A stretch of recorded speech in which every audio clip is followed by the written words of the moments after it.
السلام علیکم ورحمۃ اللہ وبرکاتہ۔ اعوذ باللہ من الشیطان الرجیم، بسم اللہ الرحمن الرحیم۔ وَإِذَا طَلَّقْتُمُ النِّسَاءَ فَبَلَغْنَ أَجَلَهُنَّ فَأَمْسِكُوهُنَّ بِمَعْرُوفٍ أَوْ سَرِّحُوهُنَّ بِمَعْرُوفٍ وَلَا تُمْسِكُوهُنَّ ضِرَارًا لِتَعْتَدُوا وَمَن يَفْعَلْ ذَلِكَ فَقَدْ ظَلَمَ نَفْسَهُ وَلَا تَتَّخِذُوا آيَاتِ اللَّهِ هُزُوًا واذكروا نعمة الله عليكم وما أنزل عليكم من الكتاب والحكمة يعظكم به واتقوا الله واعلموا أن الله بكل شيء عليم۔ وَإِذَا طَلَّقْتُمُ النِّسَاءَ فَبَلَغْنَ أَجَلَهُنَّ فَلَا تَعْضُلُوهُنَّ أَن يَنكِحْنَ أَزْوَاجَهُنَّ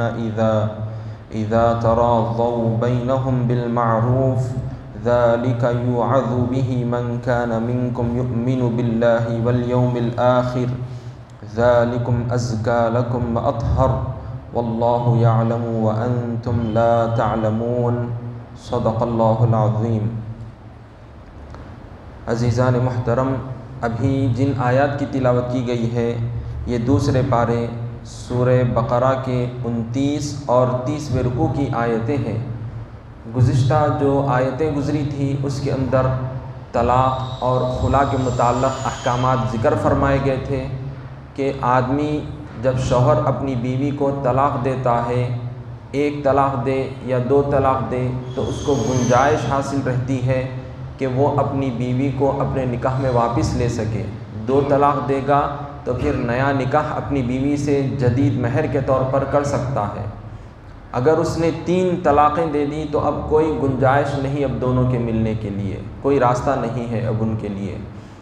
اور طلاق مرد کی جانب شوہر کی جانب سے ہوتی ہے اور خلا عورت کی جانب سے، جو کہ ایک آفر ہوتا ہے، پیشکش ہوتی ہے، درخواست ہوتی ہے کہ بیوی کے اوپر جب ظلم و زیادتی ہوتی ہے یا بیوی شوہر سے نفرت کرنے لگ جاتی ہے یا اور کوئی مجبوری بن بیٹھتی ہے، اب دونوں میں نباہ نہیں ہو سکتا، تو بیوی کی طرف سے یہ درخواست ہوتی ہے، پیشکش ہوتی ہے کہ میں آپ کے ساتھ نہیں رہنا چاہتی، جو آپ نے مجھ کو مہر دیا تھا میں پورا کا پورا مہر واپس کرتی ہوں۔ یا بیوی کچھ اور آفر کرتی ہے کہ میں کوئی آپ کو پیسے دوں گی یا پھر کوئی جائیداد دوں گی، بس مجھ کو طلاق دے دو، مجھ کو خلا دے دو۔ اب شوہر اس کو ایکسیپٹ کر لے گا اور منظور کر لے گا کہ ٹھیک ہے میں تمہاری بات کو مانتا ہوں اور میں تم کو خلا دیتا ہوں۔ جب تک شوہر اس کو ایکسیپٹ نہ کرے، خلا کو شوہر جب تک قبول نہ کرے تب تک وہ خلا منظور نہیں ہوتا۔ صرف بیوی کی طرف سے، عورت کی طرف سے پیشکش ہوتی ہے، لیکن منظور کرنا یا نہ کرنا شوہر کے اختیار میں ہوتا ہے۔ اگر اب شوہر نے منظور کر لیا تو پھر خلا ہو جاتا ہے اور اس خلا میں 1 طلاق بائن پڑتی ہے، جو پیپر بھی بنتا ہے اس کے اندر ایک ہی طلاق مینشن کروائی جاتی ہے۔ اب خلا کے بعد بھی اگر یہ میاں بیوی کو شرمندگی ہوئی، احساس ہوا، پھر سے خلا کے بعد دونوں پھر سے ایک ساتھ زندگی گزارنا چاہتے ہیں تو پھر نیا نکاح دونوں کر سکتے ہیں، کیونکہ خلا کے ذریعے سے 1 طلاق پڑی ہے جس کو 1 طلاق بائن کہتے ہیں۔ عدت کے اندر ہو یا عدت گزرنے کے بعد ہو، اگر وہ دونوں خلا کے بعد پھر ملنا چاہتے ہیں تو پھر نیا نکاح دونوں کر سکتے ہیں، جدید مہر باندھا جائے گا۔ پھر یہ 2 طلاق کے اندر تک ہے اور خلا میں 1 طلاق بائن پڑنے کی صورت میں ہے۔ اگر کسی نے 3 طلاقیں دے دی تو اب کوئی گنجائش حاصل نہیں ہے۔ اب اسلام نے جو طلاق کے مسائل ذکر فرمائے ہیں اس کے اندر بڑی اہم باتیں ذکر کی گئی ہیں، کیونکہ اللہ کی آیتوں اور اللہ کے احکامات کا کوئی مذاق نہ اڑائے اور نہ ہی اس کو کوئی معمولی سمجھے، بلکہ یہ بڑے نازک مسائل ہیں اور اس کی تعمیل کرنا، اللہ کے حکم کو بجا لانا ہر مسلمان کے لیے ضروری ہے۔ اگر اللہ کے حکم کو بجا نہیں لائیں گے، انکار کریں گے، مذاق اڑائیں گے کہ یہ طلاق بولنے سے کیا ہوتا ہے، معمولی سمجھیں گے، اس قسم کے الفاظ کو بھی اور زبان سے نکال کر بیوی کو بول دیں گے تو پھر اس کے بعد معمولی سمجھ کر پھر زندگی گزاریں گے اور کیا ہوتا ہے اس قسم کے الفاظ نکالیں گے تو اسلام سے خارج ہو جاتے، مسلمان باقی نہیں رہتے اور پھر زندگی گزاریں گے تو حرام کاری ہوگی۔ تو لہٰذا اللہ کی آیتوں سے مذاق نہیں اڑانا ہے۔ اب یہاں پر جو آج مسئلہ ذکر کیا جا رہا ہے وہ بھی بڑا باریک اور نازک مسئلہ ہے۔ کسی نے اپنی بیوی کو 1 طلاق دے دی یا 2 طلاق دے دی تو اب اس میں گنجائش حاصل رہتی ہے کہ پھر وہ اپنی بیوی کے ساتھ زندگی گزارے جدید نکاح کے ذریعے سے۔ تو لہٰذا اب اس کو جب لوٹانا ہی مقصود ہے، پھر سے زندگی اسی کے ساتھ گزارنا مقصود ہے، تو اس میں اچھی نیت ہونی چاہیے، جس کو اب یہ آیت میں بیان کیا جا رہا ہے۔ وَإِذَا طَلَّقْتُمُ النِّسَاءَ فَبَلَغْنَ أَجَلَهُنَّ فَأَمْسِكُوهُنَّ بِمَعْرُوفٍ أَوْ سَرِّحُوهُنَّ بِمَعْرُوفٍ، یعنی اور جب تم نے عورتوں کو طلاق رجعی دی اور ان کی عدت پوری ہونے کو آئی تو انہیں یا تو دستور کے موافق نکاح میں رہنے دو یا ان کو قاعدے کے موافق چھوڑ دو۔ وَلَا تُمْسِكُوهُنَّ ضِرَارًا لِتَعْتَدُوا، اور اس ارادے سے انہیں نہ روکو کہ بات کو ان پر زیادتی کرنے لگو۔ وَمَن يَفْعَلْ ذَلِكَ فَقَدْ ظَلَمَ نَفْسَهُ، اور جو ایسا کرے گا وہ اپنا ہی نقصان کرے گا۔ کیونکہ پہلے زمانے جاہلیت میں یہ ہوتا تھا کہ جب شوہر اپنی بیوی کو طلاق دیتا، جب اس کا عدت کا وقت گزرنے پر آتا، ختم ہونے کو آتا، پھر سے لوٹا لیتے اور اس طرح سے اس کے ساتھ کھلواڑ کرتے، ظلم و زیادتی کرتے اور اس کو ادھر لٹکائے ہوئے رکھتے تھے۔ تو اب اللہ تعالیٰ نے مسائل بیان فرما دیے کہ جب تم کو لوٹانا مقصود ہو تو 2 طلاق تک تم کو گنجائش ہے جدید نکاح کے ذریعے سے، 2 طلاق کے بعد جدید نکاح کے ذریعے سے تم پھر اپنے نکاح میں واپس لے سکتے ہو۔ لیکن اس میں بھی یہ یاد رکھنا ضروری ہے، اس چیز کو ملحوظ رکھنا ضروری ہے کہ نیت اچھی ہو، لٹکانے کی، ظلم و زیادتی، نوکرانی بنا کر رکھنے کی نیت نہ ہو، بلکہ بیوی بنا کر اچھے ڈھنگ سے رکھنے کی نیت ہو اور اس کے ساتھ اچھا سلوک کرنا مقصود ہو، تو پھر لوٹا کر رکھنے کی اجازت ہے۔ دوبارہ 2 طلاق ہونے کے بعد بھی دوبارہ نکاح کرنے کی گنجائش ہے، اچھی نیت کی بنیاد پر۔ اگر بری نیت ہوگی کہ میں اب اس سے بدلہ لوں گا، نوکرانی بنا کر رکھوں گا، ظلم و زیادتی کروں گا، اس کو اچھا خوب سبق سکھاؤں گا، اگر ایسی نیت رکھو گے تو پھر یہ زیادتی ہوگی اور اللہ تعالیٰ ایسے لوگوں کو سخت ناپسند فرماتا ہے۔ جو لوگ ایسی بری نیت رکھتے ہیں تو یہ بہت بڑے ظالم لوگ ہیں، اللہ کے پاس ان کا بہت ہی برا مقام ہے، اللہ کے پاس ان کی کوئی حیثیت نہیں ہے۔ تو ایسے لوگ اپنے آپ پر ظلم و زیادتی کرتے ہیں۔ اور یہ بات بھی یاد رکھ لیں کہ عورتوں کا معاملہ ایسا ہے کہ حضور صلی اللہ علیہ وسلم نے بتلا دیا ہے کہ عورت پھسلی سے پیدا کی گئی ہے، پھسلی یعنی ٹیڑھی ہوتی ہے، اس کا مزاج عورت کا ٹیڑھا ہوتا ہے، تو لہٰذا اس کو سدھارنا، اس کو سیدھا کرنا یہ انسان کے بس کی بات نہیں ہے، انسان کے بس کی بات نہیں ہے کہ اب میں اس کو رکھ لوں گا، اس کو بالکل سدھار دوں گا، یہ سدھر جائے گی۔ اس قسم کی اگر یہ سوچ رکھتے ہوئے اگر وہ اس کو سیدھا کرنا چاہ رہا ہے تو پھر یہ غلط فہمی میں ہے، کیونکہ اس کا مزاج جیسا ہے بس وہ ویسے ہی رویے کے ساتھ چلے گی، بس شوہر کو اس کے ساتھ سمجھوتا کرنا پڑے گا۔ اگر یہ چیز برداشت کرتا ہے تو پھر اس کو اختیار ہے، ورنہ سیدھا کرنا چاہتا ہے تو پھر یہ اس کے لیے امپاسبل ہے یہ چیز۔ تو لہٰذا یہ چیز بڑی اہم ہے، بس اس کو یاد رکھ لیں کہ ظلم و زیادتی نہ ہونے پائے لوٹانے کی صورت میں۔ اور پھر یہ بات بھی یاد رکھ لیں کہ طلاق چاہے آپ مذاق میں دو یا سیریسلی دو، طلاق واقع ہو جاتی ہے، اور یہ اللہ تعالیٰ کے بتائے ہوئے احکامات ہیں۔ اب جس کو اللہ تعالیٰ فرما رہا ہے کہ وَلَا تَتَّخِذُوا آیَاتِ اللَّهِ هُزُوًا، اور اللہ کے احکام کو ہنسی کھیل نہ بناؤ، کہ جو باتیں بتلا دی گئی ہیں یہ اللہ کی جو آیتیں ہیں، اللہ کا جو حکم ہے، اس کو مذاق میں نہ لو،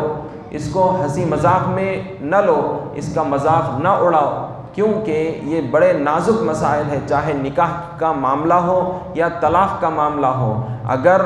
2 آدمی موجود ہیں، عورت موجود ہے اور ایک مرد موجود ہے، یعنی 3 مرد موجود ہے، ایک عورت موجود ہے، اور 2 آدمیوں کو گواہ بنا لیا، بس مذاق میں ایک ایکٹنگ کے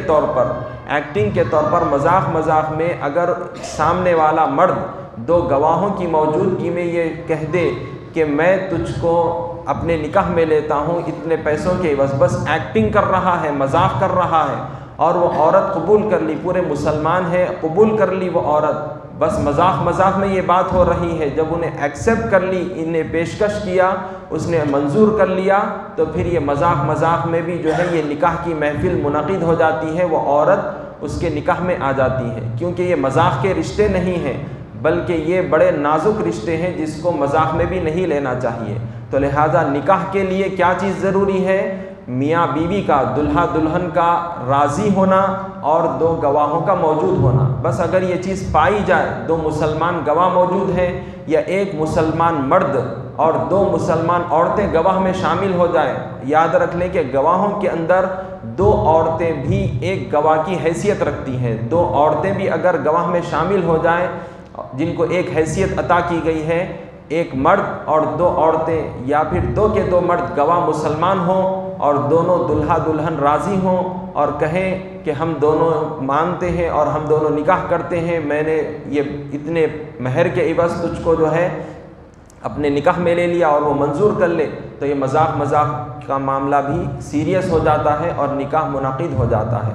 اسی طرح سے شوہر نے اپنی بیوی کو مذاق میں بھی اگر اس کو طلاق دے دی، طلاق میں گواہوں کی کوئی ضرورت نہیں، طلاق دے دی تو لہٰذا طلاق واقع ہو جاتی ہے۔ اسی لیے ترمذی شریف میں ہم کو حضور کا یہ فرمان ملتا ہے، یہ روایت ملتی ہے، قال رسول اللہ صلی اللہ علیہ وسلم 3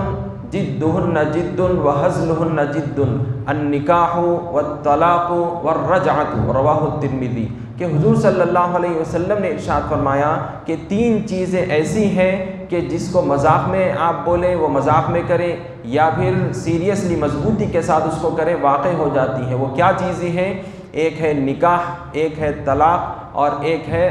رجعت، یعنی بیوی کو طلاق 1 دینے کے بعد یا 2 طلاق دینے کے بعد اس کو واپس اپنے نکاح میں لے لینا، جدید نکاح کے ذریعے سے ہو 2 طلاق کے بعد۔ تو یہ چیزیں اگر مذاق میں بھی اگر کہہ دی جائے یا پھر سیریسلی غم و غصے میں بھی اگر کہہ دی جائے تو یہ چیزیں واقع ہو جاتی ہیں، تو لہٰذا ان کو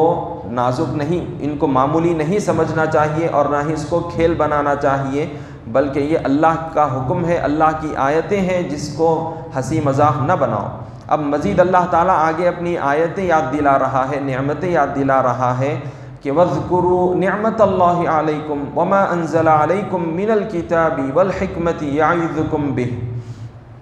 اللہ تعالیٰ کا فرمان ہے کہ اور اللہ نے جو تم پر احسان کیے ہیں ان کو یاد کرو، اور خاص کر یہ کہ اس نے تم پر کتاب اور حکمت اتاری جس کے ذریعے سے وہ تمہیں نصیحت کرتا ہے۔ وَاتَّقُوا اللَّهَ وَاعْلَمُوا أَنَّ اللَّهَ بِكُلِّ شَيْءٍ عَلِيمٌ، اور اللہ سے ڈرتے رہو اور یقین رکھو کہ اللہ سب کچھ جانتا ہے۔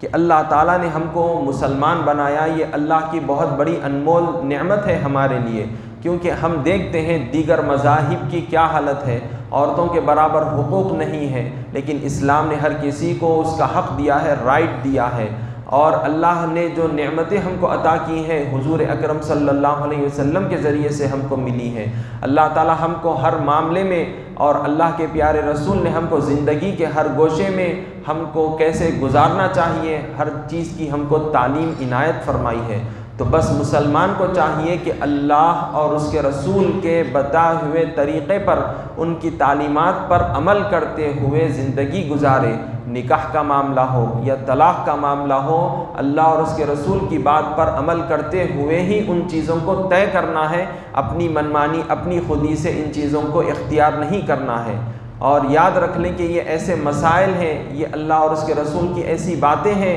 کہ ان چیزوں میں اگر ہم اللہ تعالیٰ کے حکم کی، اللہ کے رسول کی مخالفت کریں گے تو پھر کل قیامت میں ہم کو بڑی